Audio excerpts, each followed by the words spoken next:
जय हिंद दोस्तों, वंदे मातरम। तो ये कैलीफेट की जो बातें हैं वो काफ़ी ज़्यादा इस समय चल रही हैं। अगर आपको नहीं पता है तो ऑब्वियस सी बात है आपने ध्रुव राठी का वीडियो नहीं देखा है जो उसने केरला स्टोरी के बारे में बनाया था। हालांकि उसके जवाब के स्वरूप में ये वीडियो मैंने भी बनाया जिसमें कि ध्रुव राठी के उसी वीडियो की मैंने भी पोल खोली है, जाके ज़रूर देखिएगा। पसंद आए तो सब्सक्राइब कीजिएगा।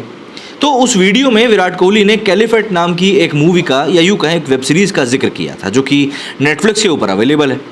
अब उसने ही कहा था कि इस मूवी में भी धर्म परिवर्तन के बारे में बताया गया और किस तरीके से ब्रेन वॉश किया गया था ये भी दिखाया गया है। अब देखिए, भारतीयों में दरअसल एक टेंडेंसी होती है कि जो विदेशी कर रहे हैं वो सही है, सर्वोपरि है, उससे ऊपर कुछ भी नहीं है, और जो भारतीय कर रहे हैं उसकी आलोचना ज़रूर की जानी चाहिए। तो भैया ऐसे में हमने भी तय किया कि चलिए ये वेब सीरीज़ भी निपटा ही ली जाए।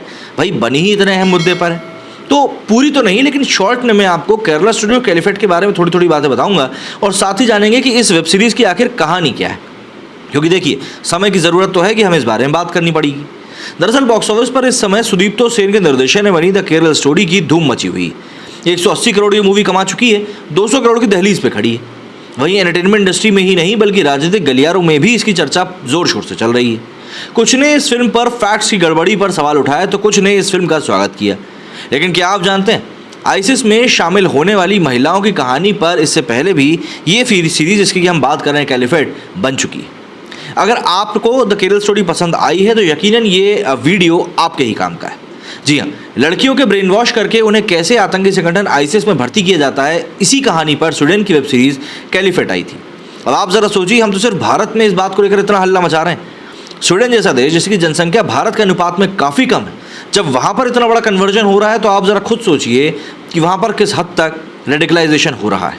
खैर, साल 2020 में रिलीज़ हुई स्वीडिश वेब सीरीज़ कैलीफेट असल कहानी बेथेनल ग्रीन ट्रायो केस पर आधारित है।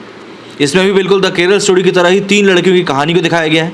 ये सीरीज़ आतंकवाद से महिला अधिकारों जैसे मुद्दे पर बात भी करती है।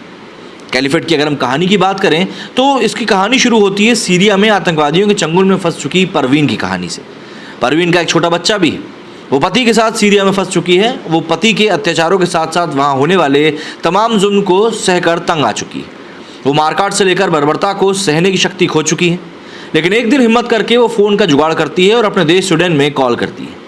वो एजेंट फातिमा की मदद करती है और कई अहम जानकारी उन तक पहुँचाती है। इसमें आप आगे देखेंगे कि कैसे आतंकवादी लोगों का ब्रेन वॉश करते हैं और उन्हें इस दलदल में घसीटते हैं। अगर आपने द केरल स्टोरी देखी है और फिर आप कैलीफेट देखेंगे तो आपको कई सीन्स ऐसे देखने को मिलेंगे जो एकदम हूबहू, जैसे शुरुआत में बर्बरता के साथ ही हाथ काटने वाला सीन। हालांकि कैलीफेट मेकर्स ने उस सीन को अलग अंदाज में दिखाया है। दूसरा, द केरल स्टोरी में भी मेकर्स ने कॉलेज के सीन्स दिखाए हैं जहां लड़कियों का ब्रेन वॉश होना शुरू होता है। ठीक कुछ ऐसा ही कैलीफेट में भी लंदन कॉलेज के सीन्स देखने को मिलते हैं जहां ये पूरी प्रक्रिया होती है। मतलब यहाँ पर लंदन के कॉलेज की बात करी गई है, यहाँ पर तो हमारे यहाँ एक छोटे से कस्बे के कॉलेज की बात हुई थी तो इतना बवाल हो गया। द केरल स्टोरी के मेकर्स का दावा करते हैं कि ये कहानी 3 लड़कियों की सच्ची घटना पर बनी। ठीक वैसे ही कैलीफेट भी 3 लड़कियों पर आधारित एक केस पर बनी सीरीज़ है। 3 ब्रिटिश लड़कियाँ अमायरा, शमीमा और कादिजा जो लंदन की बेथेनल अकेडमी ज्वाइन करती हैं।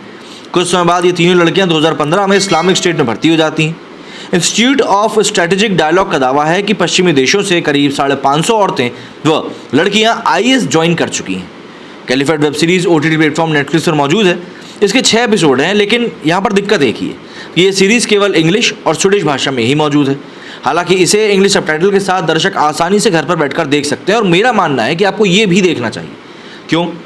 क्योंकि इससे आपको समझ में आएगा कि हम लोग जिस चीज़ की बात कर रहे हैं, मतलब केरला स्टोरी को जिस तरीके से एक धर्म विशेष से जोड़कर देखा जा रहा है और कहा जा रहा है कि नहीं है उसे बदनाम करने की कोशिश है, तो आपको कैलीफेट भी देखनी चाहिए। कैलीफेट में भी कुछ ऐसी ही कहानी है, लेकिन इसके ऊपर किसी ने उंगली नहीं उठाई, किसी ने भी उंगली नहीं उठाई, क्योंकि वहाँ पर भी आईसिस के मॉड्यूल को ही बर्स्ट करने का काम किया गया जैसा कि काम केरला स्टोरी कर रही। लेकिन वो कहते हैं ना, कई लोगों को आप कितना ही समझा लो बुझा लो लेकिन लोगों को समझ में नहीं आती। कुछ वैसा ही यहाँ पर भी हो रहा है। क्या कहना है आपका इस बारे में कमेंट करके ज़रूर बताइएगा। मेरे स्टूडियो फिलहाल इतना ही। जय हिंद, जय भारत।